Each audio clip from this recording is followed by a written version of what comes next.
Good morning. I am Brian Sniffen. I run the security research group at Akamai just across the river. And I'm here to talk to you today because I love bad crypto. I like all kinds of bad crypto, but the kind that I like best is the kind that helps me make better decisions, sharper and crisper decisions. And I'm here because I think that all of you ought to like bad crypto too. Good crypto, in a certain sense, is a solved problem. So if all of us wish to continue to earn our keep, bad crypto helps with that. Now, what do I mean when I say sharper decisions?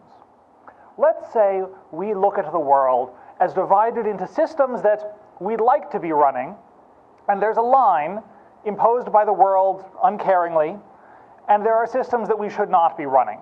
And the safe systems are on that side of the line.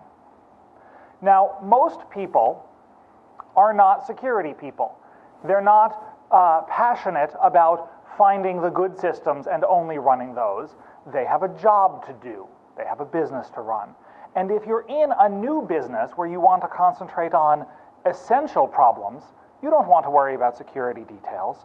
So you use heuristics, right? You draw this big chalk line that's safely away from the margin, and you stay on the north side of that line, and then you say, okay, I know that I'm safe. The builders of OpenSSL, for example, probably ought to be up there. Why? Because they're writing software for it to be used by people who don't want to have to skate close to the line. But if you're in an industry that is long established, even decadent, then you're going to be fighting people who can also know the heuristics and who can also easily stay on that side of the line. So it may be that if you can build a system here, it's still safe. It's harder to know that it's safe. But if you can prove to yourself that it's safe to be here, that may be much cheaper, that may be more reliable, that may use less energy or fuel. And so that's the bad crypto that I want to talk to you about today. I want to show you how to find and how to use these marginal systems that are still safe, but that are not as obviously safe. That is, systems that someone would not find if they did not have you to help them. Now, we all know the heuristics, right? If I ask all of you, what's the first principle of someone showing you a system and you need to decide whether it's safe or not safe, what are the rules of thumb that you apply? What are the really obvious ones?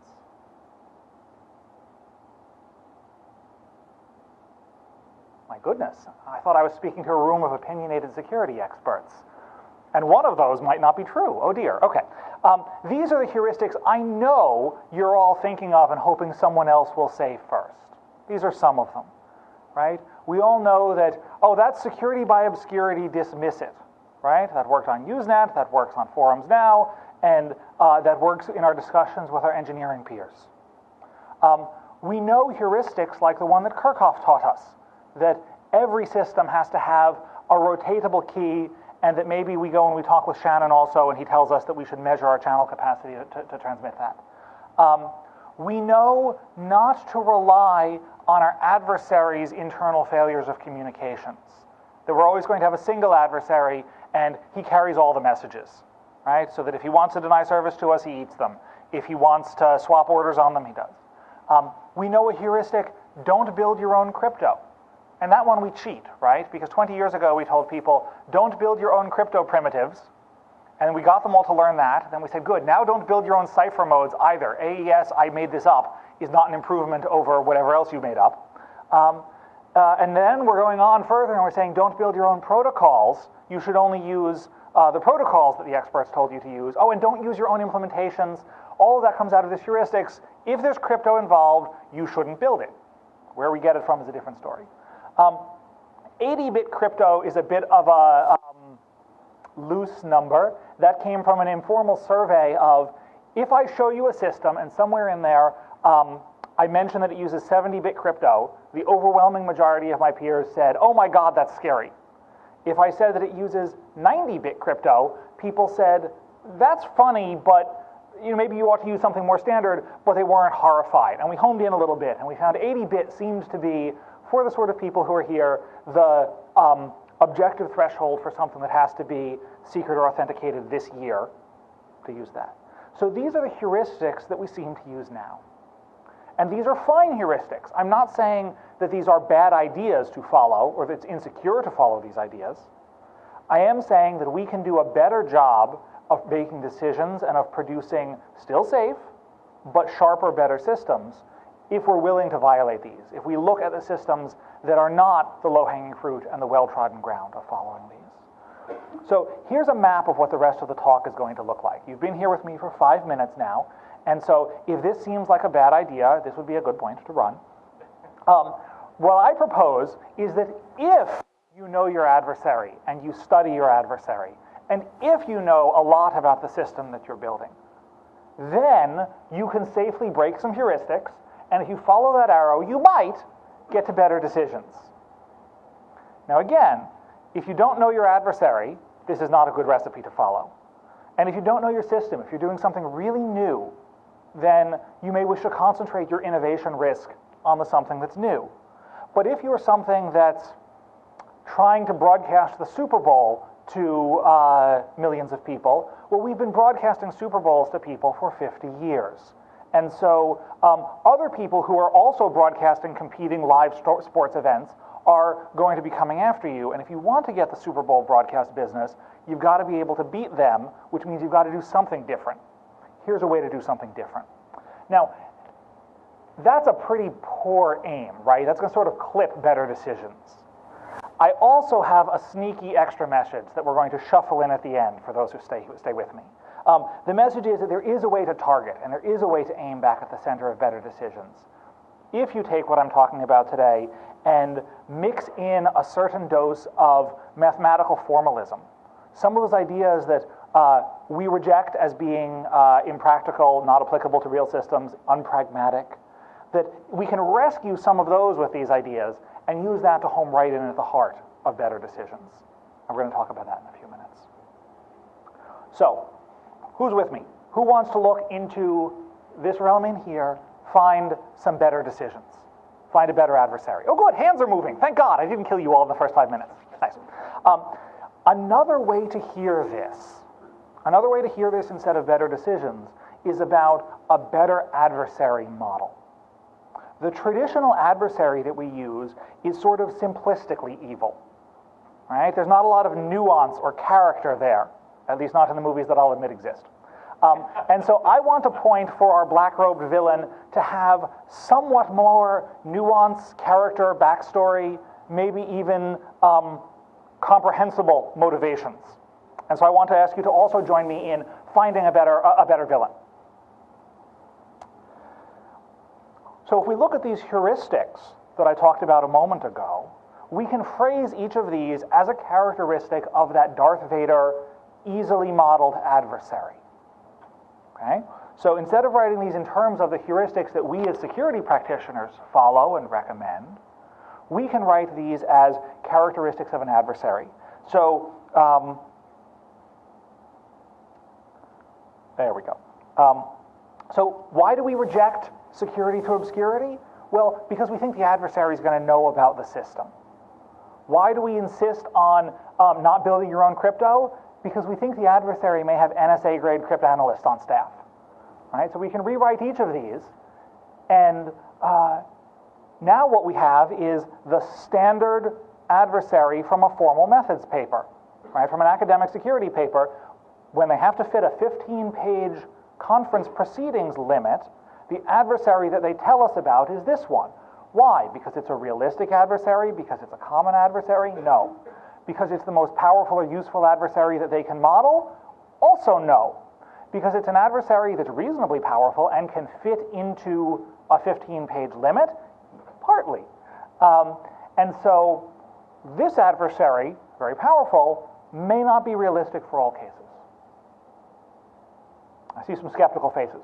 I'm going to show you a zoo of my favorite bad crypto examples that fit into a half-hour talk framework.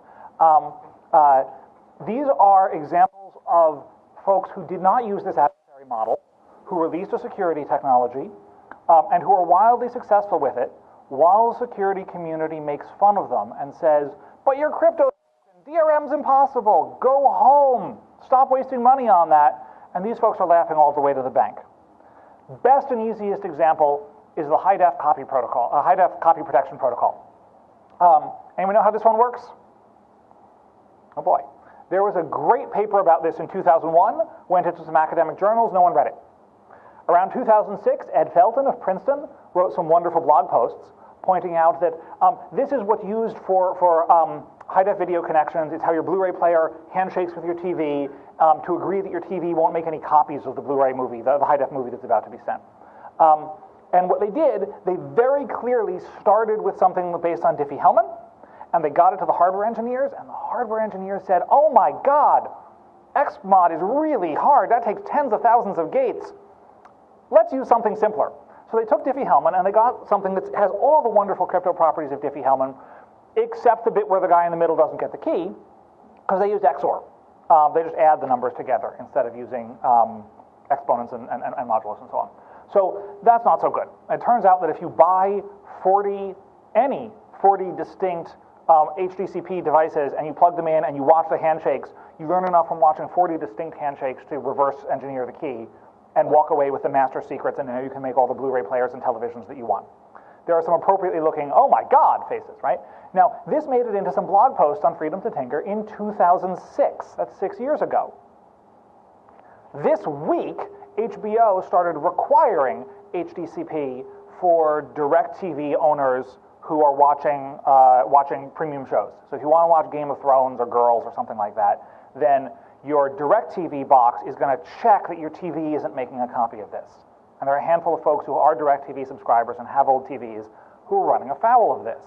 But HBO and the video industry are still thrilled with this. It's crap, right? From a cryptographic point of view, it's useless, maybe worse than useless because it costs money. Why are they so happy with this? Well, partly, it's not meant to stop someone who wants to buy 40 devices from figuring out the key. When they released this, it would cost about $100,000 to get the devices, get the high-frequency monitoring equipment and set up a lab, reverse engineer all of that. Even now, and they've cut the licensing cost since then, it only costs $15K for a license. So all of you that I've told this to, all of you could go to Best Buy, buy 40 cheap HD TVs, and all of you have the technical skills to set these up, to buy what's now an off-the-shelf component to analyze what's going on that cable, and you could have the master keys for HDCP. Or in fact, you can go online and download them in any number of places. They're about a kilobyte, right? And yet, they're still selling these $15,000 licenses. And that's the business model. And so they're perfectly happy, right? Their adversary model is more about controlling who can go into Radio Shack or Best Buy and buy a high-def video recorder that can record an HDCP stream onto a DVD or something than it is about stopping us from making a copy of Snow White. Relatedly, from the media industry, DVD CSS, 13, 14 years old now, which is about as old as John was when he was the front man for this group. The content scrambling system on a DVD is approximately useless, right? Would there be more piracy in the world, more illegal copies of movies, if they didn't have this? Well, if they didn't have this, they couldn't use the DMCA and copyright law to run around and shut down Radio Shack and Best Buy from selling DVD copying devices. They could copy commercial DVDs. I know when I was a kid, we hooked up two VCRs to each other, and you put the VHS tape in here, and you put another one in there, and you can make a copy. But I don't see that market for home video copying technology for DVDs. All of us can use Handbrake or M-Encode or something, right, and rip DVDs. I've got an iPad full of movies that I think quite legally space-shifted and time-shifted so I can watch later. But Walmart and the movie cartels are pushing this new service of charging a few bucks to do this now. They clearly have faith that this is working. This is still working 14 years after we got DCSS out in public. This is terrible crypto, but it really got their goals achieved. And those of us, I was certainly making fun of them 10, 14 years ago. I didn't understand what their goals really were. I thought they were there to do beautiful cryptography. It turns out they wanted to make money. So here I am, and there they are, and I have beautiful cryptography, and they have money.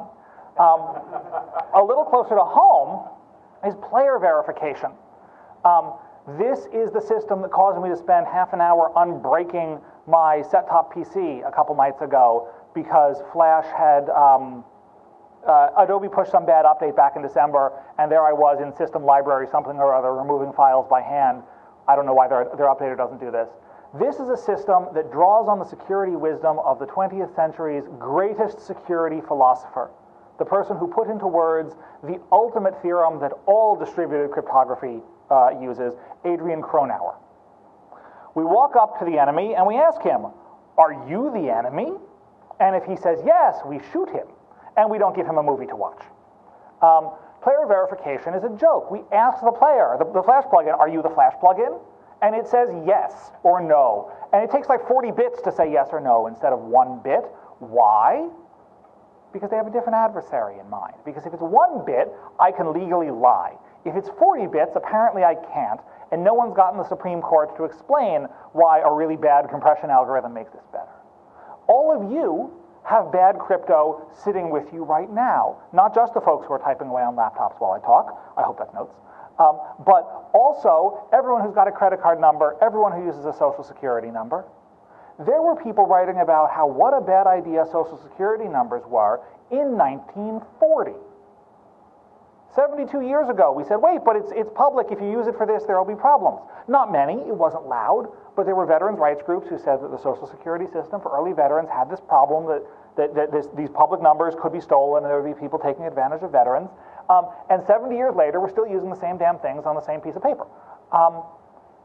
And it works, by and large, right? Social Security's problems are not that it's a little piece of paper with a 9-digit number. Their problems are different. And so investing more in better pieces of paper or some sort of challenge response thing, maybe we should have handed out secure IDs in 1930 or waited to provide Social Security until we had challenge response tokens or something, right? No? Then this was a good decision, and this is the decision their security experts, when they had them, should have helped them make. And so that's what I want to preach today. All of us back in our offices, we have bad security, bad crypto, right? It doesn't take Matt Blaze coming in here and saying, oh, master keys are broken. Anyone who was paying attention to the lockpicking tutorials here over the last couple of days can open a 4-wafer lock like this in about 5 minutes with a bobby pin. You don't need the fancy tricks that you were learned here. And in fact, half of this room can probably just lean on the lock and snap it because it's cheap steel. I've got one of these at home, right? My little girl plays in the backyard, and what's keeping her from getting out and all the nasty, scary strangers in the world from getting in? It looks a lot like that. It's about 5 feet off the ground. She's about 3, so my adversary model says she can't get out. And the social constructions say nobody else is going to come in past that garden gate with that entirely bypassable lock. Right? And I'm not protecting against someone who wants to steal the grill out of my backyard, because any lock I can afford to put there, they're going to get past. So the reminder, we have this standard adversary that's easy to talk about, but is perhaps not so easy, but is perhaps not the right choice, not the best choice of adversary for the decisions that we want to make. And we have a more nuanced adversary who, knows some things and might learn keys eventually, but not necessarily, who maybe is only local, right? If you're providing streaming video, maybe you only care about stream rippers on home machines, not about in the deep core of the internet, or you're going to fight those in a different way. We're concerned about adversaries who maybe have lots of time, but aren't the NSA who's going to throw billions of dollars at building an AES cracker in the basement. And so different cost models. Are those examples even mildly convincing? Is there anyone who'd like to say, no, HTTP and DCSS and so on, those are terrible ideas. You're taking terrible care of your kid. That these are not bad crypto examples, that are actually the right decisions for the businesses who made them?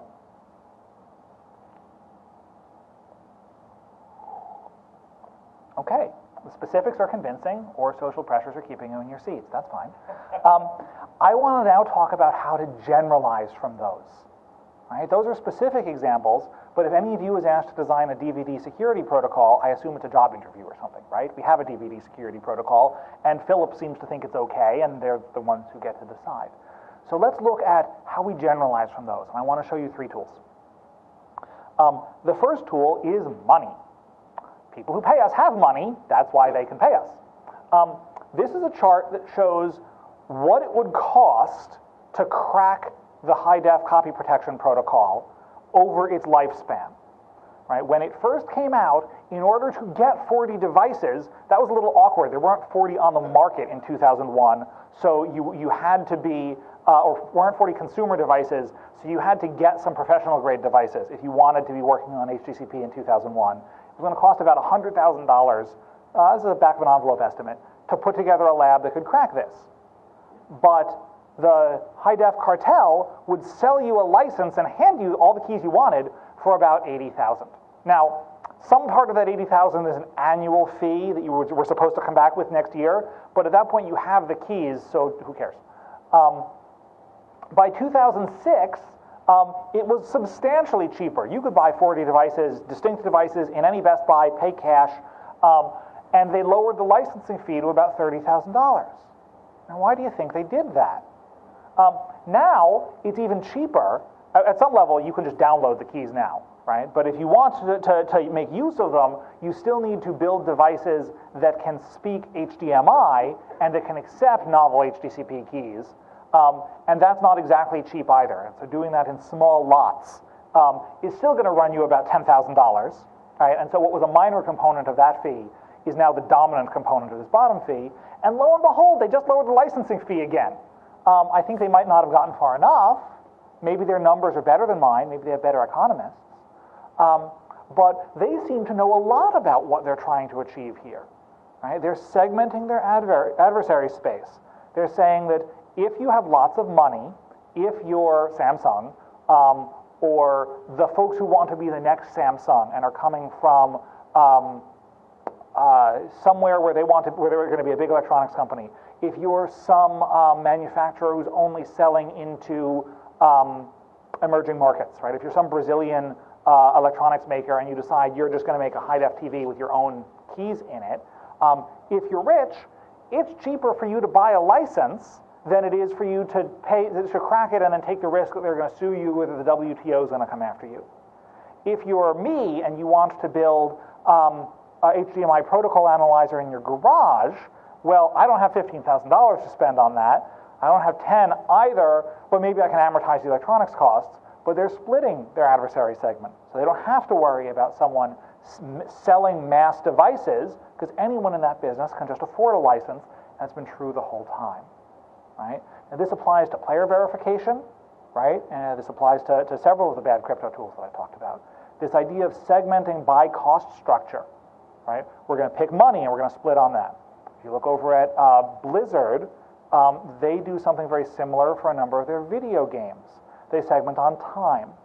If you're a carefree undergraduate and you have 50 hours a week to spend on playing the game, you can go that way. If you want to pay for something, then you can go that way, and we segment the adversary space.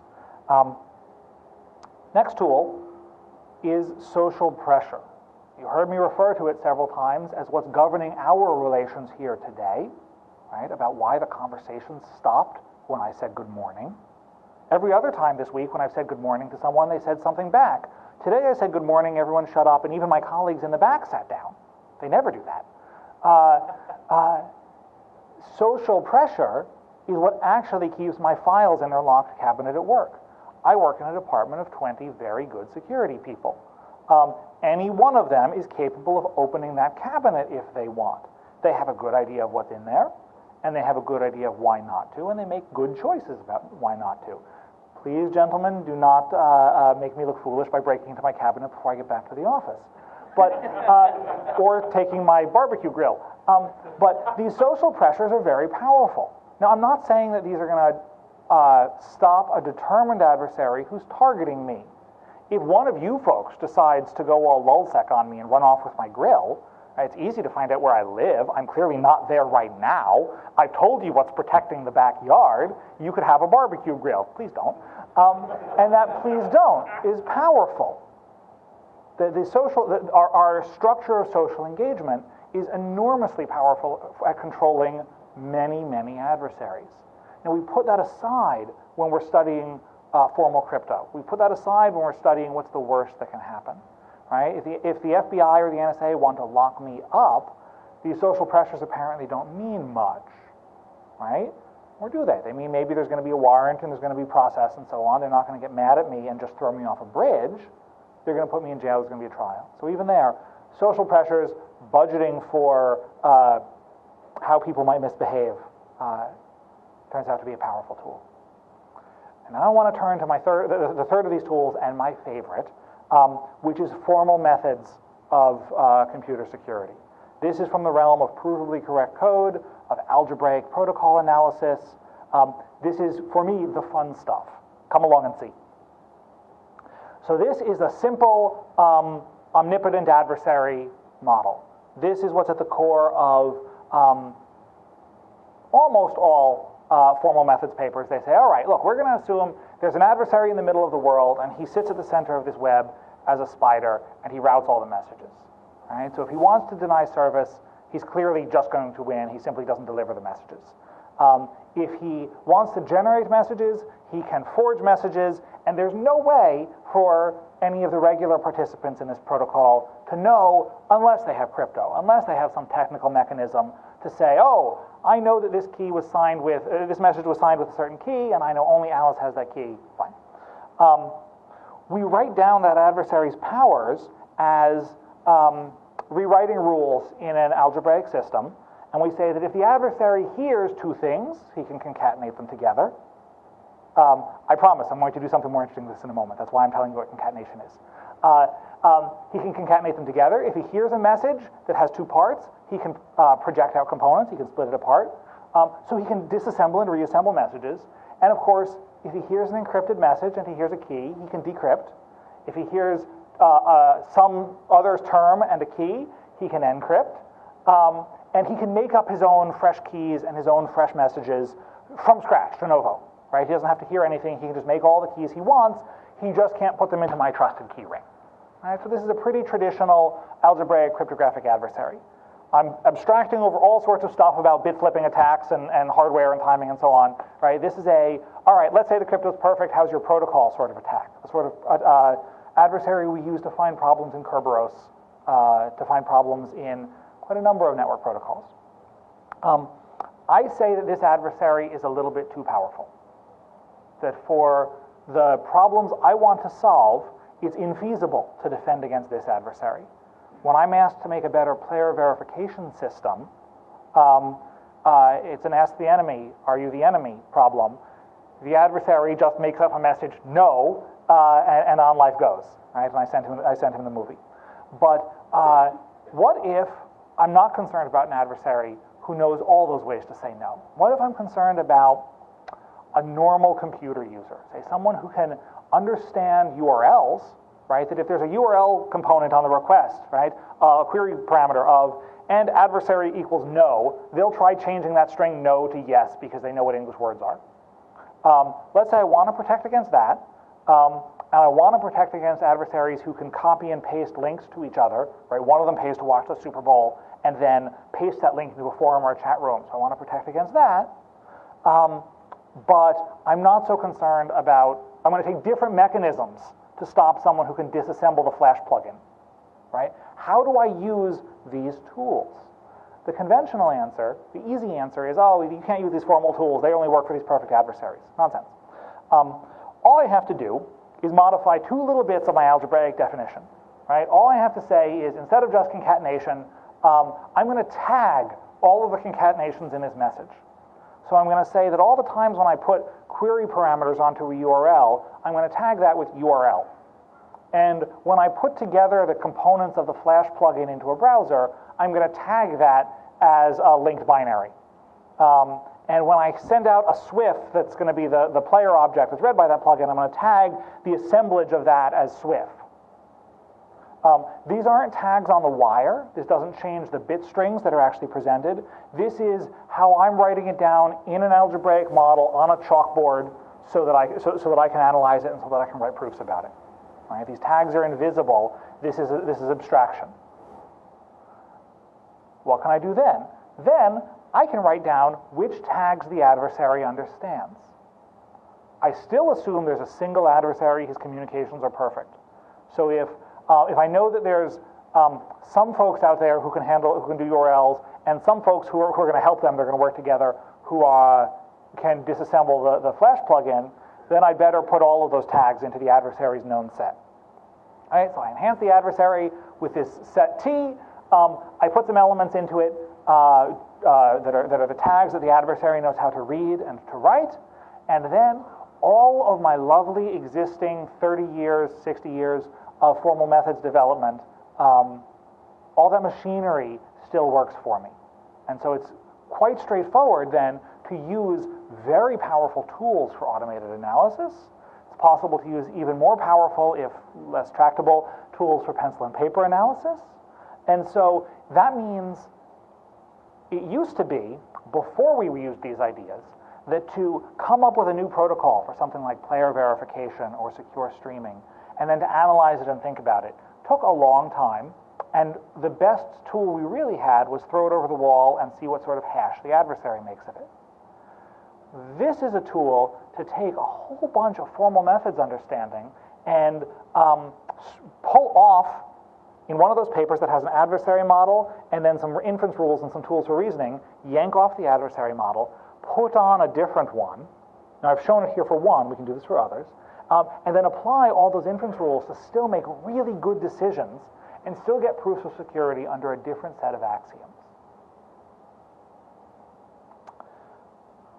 How does that work for your adversary? Right? This is what we said before. Your adversary maybe doesn't know your system yet. Realistically, you care about stopping a bunch of folks who don't know your system. You care about stopping folks who do know your system too, and you'd better do something else about them. But instead of one security technique that has to be strong enough to stop your most powerful adversary and cheap enough that you can duplicate it enough to stop all of your adversaries, what if you have two or three, or you break that line as many times as you need to, and you say, at one point on the curve, we're going to have an expensive method like lawsuits. Right? Someone copied our design for a black slab with some glass on the front. We will sue them in several separate countries and we'll drive up their costs. That's how, say, Apple goes after Samsung. How did Apple go after Fairplay? Oh, they revved the DRM standard a little bit, and maybe some DRM prosecutions. DMCA prosecutions. Your adversary is going to know some false things. Akamai has succeeded in a couple of recent network conflicts, not because we're smarter, better, or bigger. I hope we're those things, but I don't know. We've succeeded because some of our adversaries thought they were trying to attack someone who ran a single Apache server someplace, right? Our adversary, luckily for us, knew some false things, like that every machine has one IP address and every IP address corresponds to one machine. If they read some papers about Anycast, we would have had a different sort of day. And thank you. Your adversary is not omniscient, or at least not all of your adversaries are. Right? If the NSA wants to shut us down, I think they serve us a national security letter or something. They don't even need to use computers. If someone in this room decides, I've heard Brian talk about this today, I'm going to go shut down his company. I bet it's going to take you a few hours to find out what you need to know. You don't know immediately, right? I get time to run home. And your adversary has his own cost structure. That the cost structures of the typical defender and of the typical attacker and of the typical paid attacker, pen tester or security consultant, are enormously different, right? That if one of us, I work in the defense side of things. I know a number of the faces that I see here work on the security consultant side of things. Neither of us has the same cost structure as an industrial espionage agent who only needs to succeed once, but who probably won't be moving on to another engagement the same way that the contractors do, nor are they stuck in one place for a decade the way that the defenders are. And so I want to call us to look at those two. So what have we seen? If you know your adversary, if you know your system, then it's plausible to break those heuristics. I don't call to do this every time. I call to do this sometimes when it's an appropriate and rational decision, when the rest of your business is settled. It's appropriate to make some decisions in this marginal area. And once you've broken those heuristics, how the hell do you know where the other line is? Right? When you're approaching that chalk line, we all know because it fits on one piece of paper where the line is. as you're approaching that horribly fractal boundary of where safe systems verge into unsafe systems. How do you know? There's decades of papers that will tell you how if you strip off their adversary model and you put on the one that's right for you. That is what I preach today. If you would like to know more, the tools that we use for making these decisions, for building these adversary models, for looking at cryptographic protocols, for looking at security decisions, my two favorites are up there. One is good for looking at cryptographic protocols. One is good for looking at a lot of other things. Alloy comes with a nice book. And if you want to hear a lot more about this, in just a couple of months, the Computer Security Foundation Symposium is right up the street in Harvard. It's cheap, they're friendly, the math is hard, but worthwhile. And they're doing new work and new things that if you use them in practice, you will be the first one to do so. And that can be a powerful thing too. Thank you very much.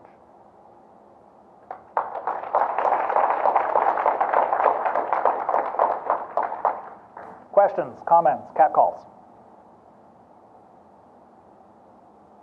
CPR?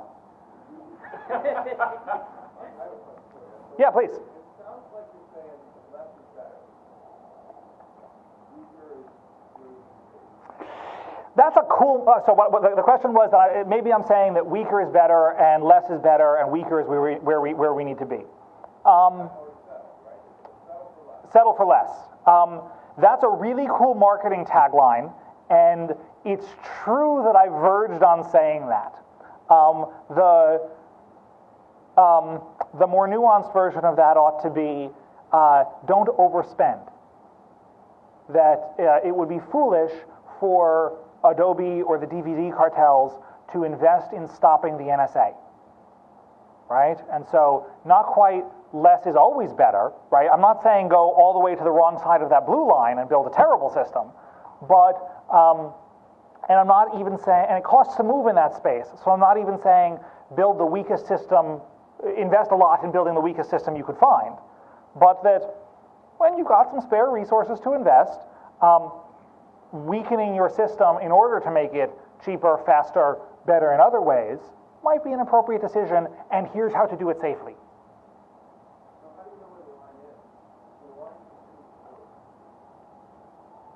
There we go. Nope, one more. The line continues to move, but because attacks get better, or because our business changes?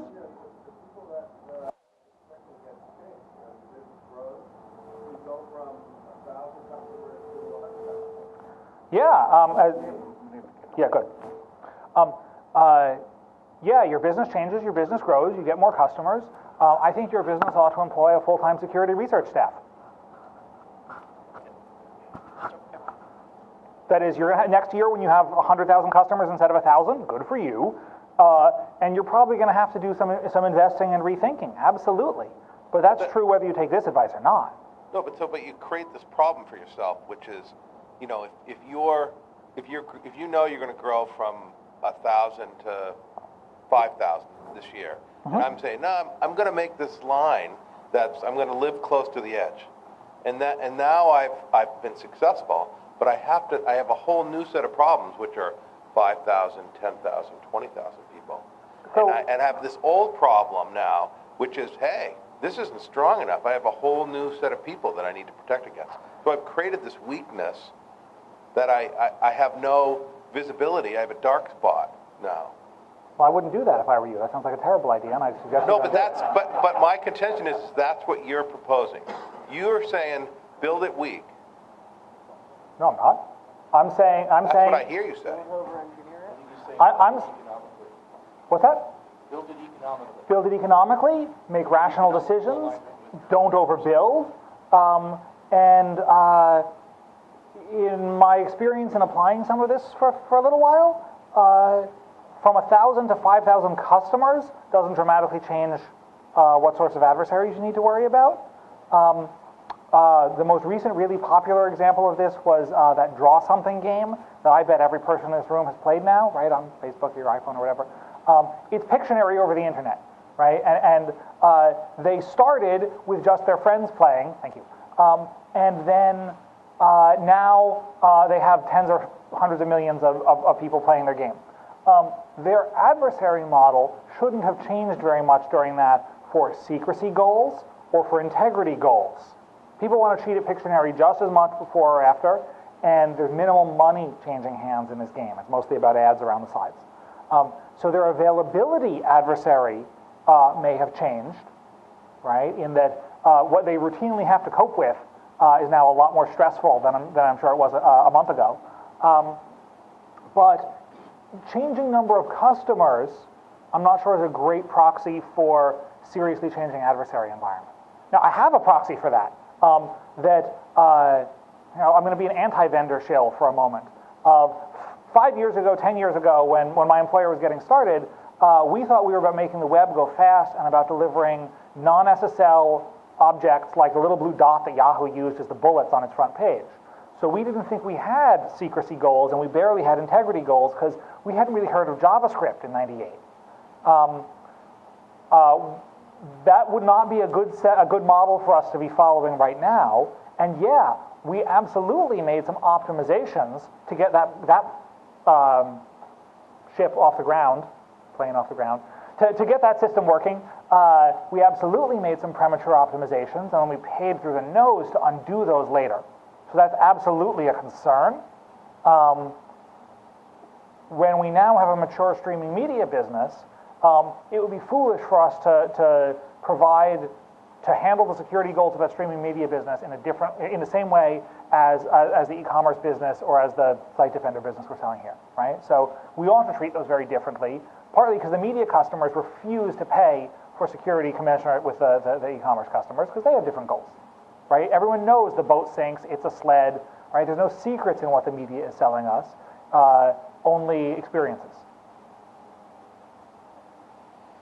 Okay, but I saw some other hands, and I want to have conversations with them too.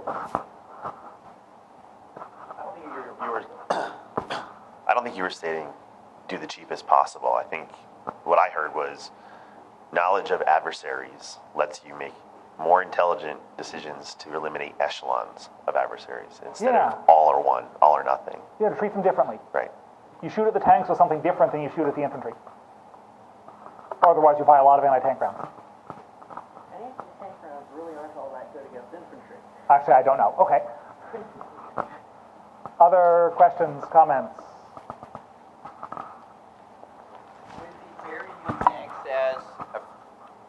Would it be fair to use banks as a example where the banks don't make themselves robbery proof?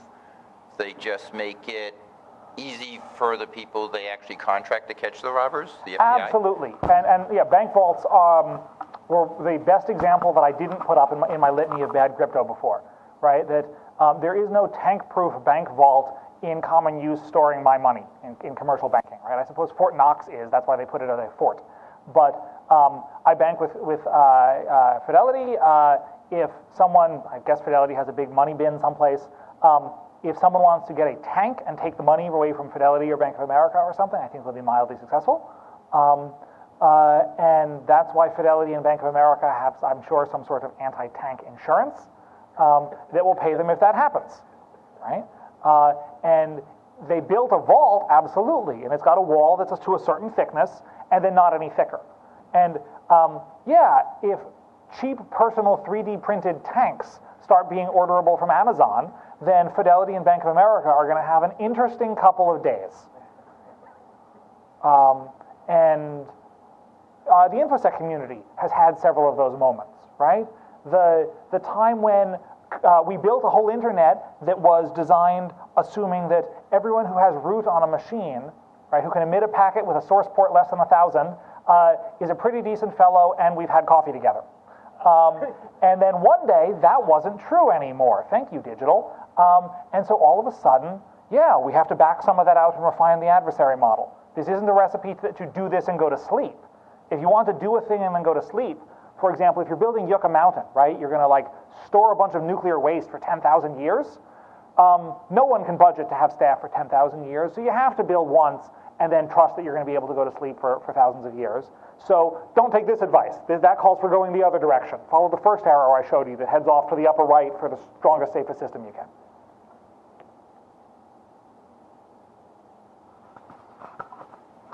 So regarding the HDCP cracking, if the goal really is to protect licensing fees and not the content, could they have been better served by using good crypto that would be prohibitively expensive to crack during the useful lifetime of the technology and keep their licensing fee at that 80,000 level the entire time the product is useful? It's more complicated than that. So they did do that, and that's AACS.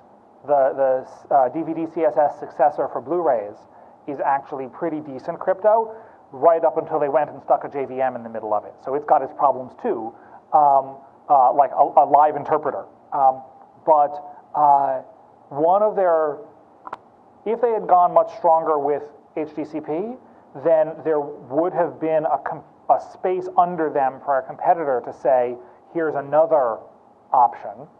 Right? They were involved in a complex multi-party negotiation. They had to get the content cartels to license their content for distribution in this way.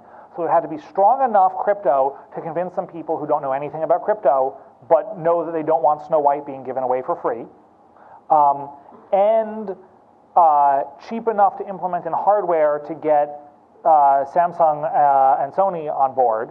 So if you build in Diffie-Hellman, Samsung and Sony say, screw you guys, we're going our other way. This is what happened with Blu-ray and HD DVD, right? Some folks split, build something that was much cheaper to implement, said, oh, we're Sony. We own Universal Studios. We can guarantee a feed of content for this, and so start running the virtuous cycle of selling HD DVD players, and they almost won, right? Pushing solo that way. And the folks who had early committed to Blu-ray paid quite a premium, lasting through until Moore's Law, which, while dead for the CPUs we care about, is well and good for the cheap electronics and Blu-ray players, caught up, and it was cheap enough to make a $100 Blu-ray player. So they ran a risky game. Was it a good bet or a bad bet there? Hard to say. It did pay off with some costs. So the simple slide version doesn't suffice to model a multi-party negotiation of that sort, but what inspired that slide was analysis of, yes, exactly that multi-party situation. Right? Hulu and Netflix and so on are in the same boat now, right? They want DRM just strong enough to be able to get a license and then stop spending. Their adversary is not someone who wants to copy a movie. Their adversary is someone who wants to pull their license to show movies. What do they care if I copy a movie?